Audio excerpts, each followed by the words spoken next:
Bonjour à tous.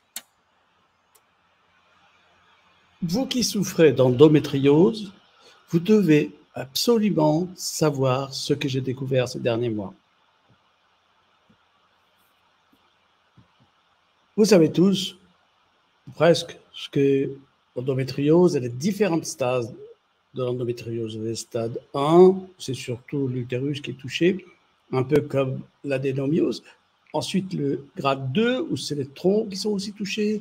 Ensuite, c'est les ovaires. Ensuite, c'est l'ensemble de l'abdomen qui est touché, ce qui fait que là, dans les cas graves où il y a tout l'abdomen, nous sommes dans un grade 4 qui nécessite souvent des interventions. Le but que je me suis fixé, c'est d'essayer de ne pas arriver à ce grade 4. Les signes, vous les connaissez tous, douleur des règles, hémorragie, douleur du rectum, terrible, ces douleurs du rectum, d'après ce que j'entends, douleur de l'intestin avec des gonflements, des douleurs aussi importantes, mais qui sont différentes. Et j'insiste ça, parce que vous confondez souvent la douleur de l'intestin et la douleur de l'utérus. L'intestin est gonflé, ballonné. Et je me souviens être appelé pour des infarctus, et ce n'était que des colites dus à un énorme gonflement de l'abdomen. Et ça entraîne de violentes douleurs. Mais il faut savoir les différencier de la douleur de l'utérus, de la douleur des règles. L'endométriose et la stérilité, c'est une terreur pour beaucoup de jeunes femmes qui n'ont pas eu d'enfants, qui se trouvent déjà en stade 2 ou 3. Et donc mon but de freiner cette évolution. Mais auparavant, il faut savoir, il faut connaître les choses que j'ai découvertes cette année.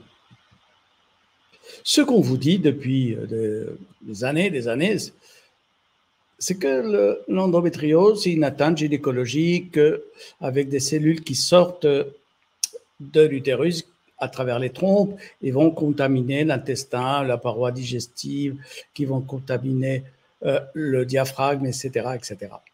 Mais pour moi, mes découvertes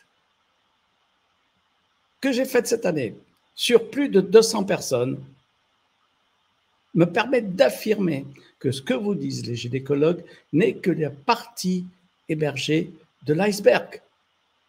Ils vous informent sur un tiers des signes cliniques. Un tiers. Quels sont les autres signes que j'ai découverts? Ces signes évoluent en fonction du temps. Ce qu'on a pour une jeune fille de 15 ans ou une jeune femme de 30 ou une senior de 50 ans ne sont pas les mêmes. Mais l'endométriose est là, l'inflammation est là. Elle est très douloureuse, mais pas sous les mêmes formes. C'est ce que j'ai compris en étudiant tous les cas qui se sont présentés devant moi, en voyant la grand-mère, en voyant la mère, en voyant la petite fille, j'ai compris que si on ne prévient pas la maladie d'endométriose pour les années suivantes, la petite fille aura, comme sa grand-mère, des douleurs aussi invalidantes, mais différentes de celles qu'elle avait à 15 ans. Revenons sur ce que j'appelle la colopathie, c'est-à-dire les gaz, les ballonnements et les douleurs qui sont pour moi différentes de celles de l'utérus. Ils peuvent être très fortes aussi, ce qui pousse souvent à dire « tiens, le traitement n'a pas marché », mais parce qu'on confond la douleur de l'utérus et la douleur de l'intestin. Mais les gynécologues ne font pas attention à ça, et vous n'êtes pas assez précis dans la description de vos douleurs, et on se trouve obligé de changer de traitement qui était peut-être très bon pour l'utérus, mais moins bon pour l'intestin. Et j'ai mis un protocole en route qui marche très bien pour les gaz et les ballonnements en accompagnement de la douleur de l'utérus. Mais il faut savoir faire cette différence que peu de gens font. Peu de gens font. Qu'est-ce que j'ai découvert? En survolant les 200 personnes et plus, parce que tous les jours, il y en a 2 de plus qui se greffent. C'est pour ça que moi, je pense qu'il y a plus qu'1,5 million de femmes qui souffrent. Parce que lorsqu'on sait questionner, lorsqu'on sait interroger les femmes, on s'aperçoit qu'ils ne décrivent pas ces douleurs d'endométriose parce que pour elles, c'est normal de souffrir. Tu enfanteras dans la douleur, tu auras tes règles dans la douleur, etc. C'est une idée qui est bien ancrée dans la tête de certaines femmes et qui, pour moi, est pathologique. Elle est un signe avant-coureur de quelque chose qui se trame dans le corps et qui risque de détériorer chacune de vos cellules de votre corps. Et la première chose qui me saute aux yeux, c'est que, quasiment tout le monde, ont des douleurs. La douleur du genou est très fréquente. Et c'est ce qui m'a permis de faire le lien entre douleur rhumatismale et endométriose. 20%, 30% des gens, des femmes, ont des douleurs articulaires. Sur les 200 personnes, ce n'est pas le hasard. Parce qu'une femme de 25 ans qui a ses radios du genou avec le frottement que vous voyez au niveau de la flèche rouge n'est pas possible à 25 ans s'il y a une maladie à côté. Un genou qu'on voit comme ça à première vue, c'est un genou de femme de 60 ans, 65, mais pas d'une femme de 25 ans. Mais le rhumatologue ne posera jamais la question « Est-ce que vous souffrez des règles, madame ?» Non, ça ne fait pas partie du questionnaire du rhumatologue. Il y a aussi l'atteinte de l'épaule, beaucoup moins fréquente, mais qui existe. Par contre, sur le schéma de la colonne que vous avez à votre droite, la sciatique, la cruralgie et d'autres atteintes neuronales sont connues ou sont connues. C'est familier. Souvent, on vient au moment des règles ou avant les règles ou quelques jours après. Docteur, j'ai très mal, j'ai ma sciatique qui recommence. C'est bizarre, je recommence presque tous les mois. Je ne sais pas, c'est mon travail, c'est ma chaise, c'est etc., etc. En fait, ces douleurs inflammatoires se font dans un contexte d'endométriose qui les relie tous. Les douleurs du poignet, j'en ai une actuellement cette semaine qui se plaint du poignet, qui ne peut même pas poser sa main sur la table, ne peut pas tenir son fils, elle ne peut pas faire les courses, car la douleur est très violente. Elle est obligée de garder le bras en l'air. Pareil pour la douleur de la cheville. Par contre, là, on ne peut pas marcher, on est obligé de rester dans sa chambre sans bouger, tellement l'intensité de la douleur est forte. Parce que ce qui me frappe, c'est que les douleurs ne sont pas petites, ne sont pas minimes. Ce sont des vraies douleurs qui peuvent être évaluées sur l'échelle de 0 à 10. Elles peuvent être évaluées à 6 ou 7 quand même. Mais il n'y a pas que ça. Ce que j'ai découvert aussi, c'est des atteintes glandulaires. Combien de femmes ont une hypothyroïdie avec des règles douloureuses, avec un ventre ballonné, témoin d'une inflammation qui a touché la thyroïde. L'atteinte du pancréas en bas à gauche est plus rare, mais prédiabète, diabète, il faudrait que nous poursuivions ensemble cette recherche. Est-ce que le prédiabète se trouve impliqué dans la maladie de l'endométriose? Nous pourrons poursuivre ensemble cette recherche et avec un interrogatoire précis, vous pourrez, avec moi, dépister ce que le diabète, le prédiabète et, je parle de diabète de type 2, bien sûr, que le diabète de type 2 peut avoir à son origine l'endométriose. L'atteinte de l'hypophyse, schéma en bas à droite, l'hypophyse, nous avons un cas dans le groupe qui est énorme parce que les atteintes hypophysaires, non, nous en avons 2 dans notre groupe. Les atteintes hypophysaires avec sécrétion de prolactine, on n'en voit pas tous les jours. Mais par contre, j'en vois 2 dans un groupe de 200 personnes.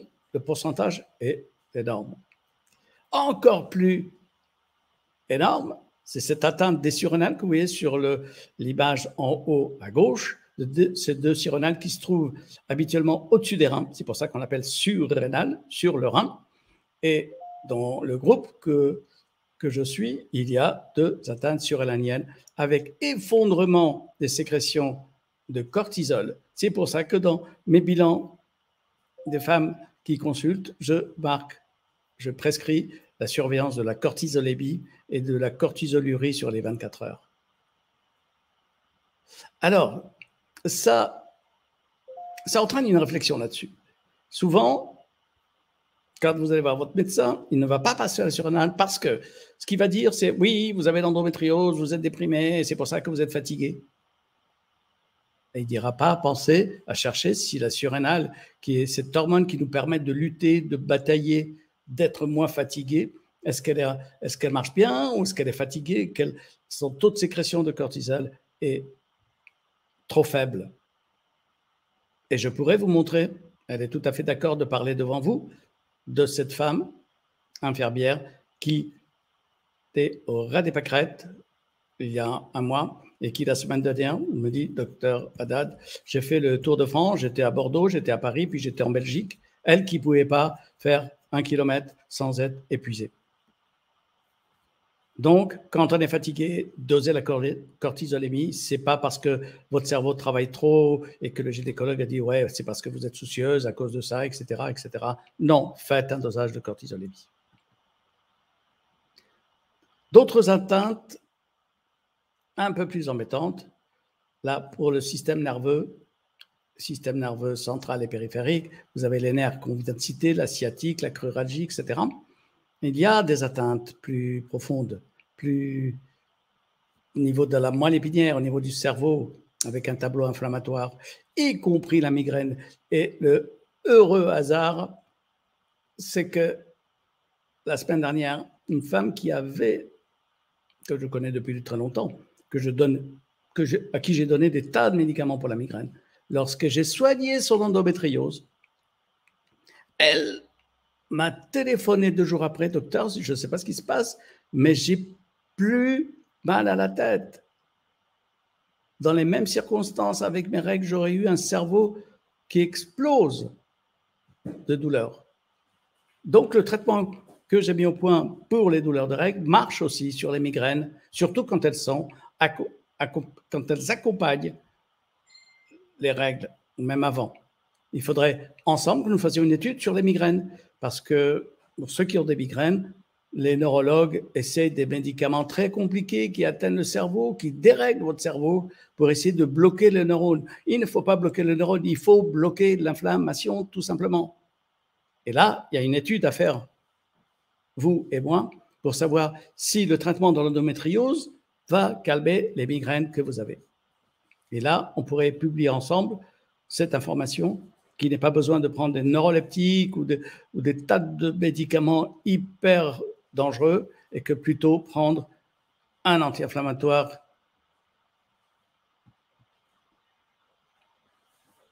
Quelle est la cause de cette endométriose et de tous ces signes que nous venons de voir? Il y a bien sûr la génétique, parce que dans le groupe que je suis, j'ai plusieurs familles avec la fille, la mère et la grand-mère. Donc, il y a obligatoirement un facteur génétique. Mais peut-être pas que. Peut-être qu'il y a une modification qu'on appelle épigénétique, c'est-à-dire qui entoure vos gènes, les situations qui entourent vos gènes. Si vous avez l'habitude d'acheter tel ou tel produit depuis la nuit des temps, que vous êtes habitué à manger chez Pierre, Paul ou Jacques, je ne veux pas dire de nom, vous avez l'habitude d'avoir énormément de pesticides dans votre corps, y compris pendant que vous êtes enceinte, vous allez contaminer le fœtus qui est dans votre ventre et il sera,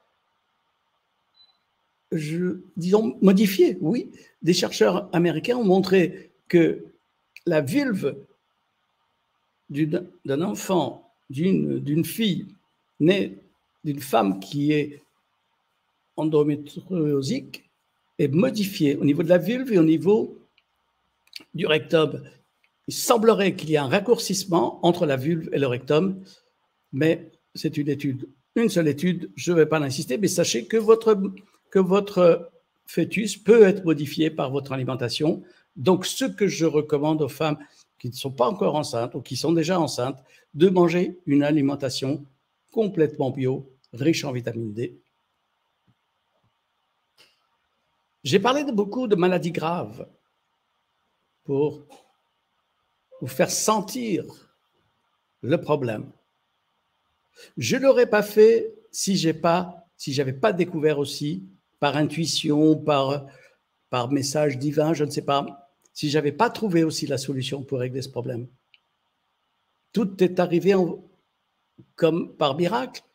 Donc la compréhension de la maladie et le traitement qui m'est apparu comme fonctionnant sur les femmes qui ont de l'endométriose. Et ça s'est arrivé vrai, puisque disons, sur les 200 personnes, plus de 180 ont un résultat très, très positif, les 20 autres, parce qu'ils sont dans des phases 3, dans des grades de 4, plus difficile de calmer complètement la douleur, mais ensemble, on arrivera à calmer ces douleurs. J'ai mis un protocole en route qui marche. Je ne sais pas si je vous ai parlé de cette femme qui m'a dit docteur, d'habitude j'ai la migraine, et, bon, des règles, et mon ventre me fait très mal, et tout d'un coup j'ai plus mal. Je ne me suis même pas aperçu que mes règles arrivaient. Donc, le nettoyage du corps marche. Je préfère le redire parce que ce n'est pas qu'elle, sur les 180 qui sont très positifs. C'est fantastique. Vous n'avez qu'à écouter les vidéos que je vous ai mis sur le site. Et il y en a d'autres qui vont venir, qui sont déjà d'accord, sauf éventuellement celle qui a son atteinte cutanée, qui est encore sous le choc. Ce que je voudrais éviter pour vous, c'est bien ça. C'est éviter que la maladie ne s'aggrave, et je voudrais que vous tous ayez de sourire comme ces 3 femmes. Et donc, je reste très positif, plein d'espoir pour l'avenir des femmes qui ont de l'endométriose. Je ne tiens pas à attendre les hypothétiques recherches lancées par le gouvernement qui vont nous dire qu'il faut changer de pilule encore une fois, et ne pas rentrer dans le vif du sujet qui est votre corps, la souffrance de votre corps. Donc, des choses graves peuvent arriver, mais il y a des solutions que je vous propose de regarder sur le diaporama de droite, et je vous dis à tout de suite.